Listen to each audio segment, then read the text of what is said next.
Hi there, my name is Keith McElwain and I'm here with the Book Scan Center. So what you do is touch the screen to begin. You have the opportunity to scan to a number of different destinations. Most recently, you can scan directly to the smartphone, which is either the iPad, the iPhone, or the Android. A few months ago, we actually launched scanning directly to Google Docs, which is directly to the cloud. So we can also scan directly to USB or email.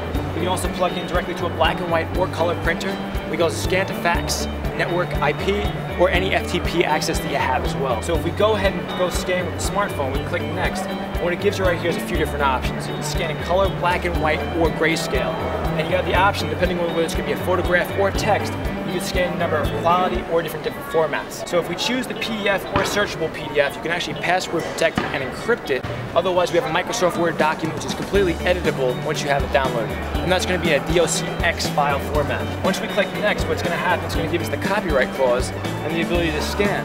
What I like about this scanner is no matter where you put the document on the scanner, it's going to automatically find it and crop it. So if we click the big scan button here, it's going to automatically go through. And as you see, I just threw that business card onto the scanner and it pops up right in the middle of the page.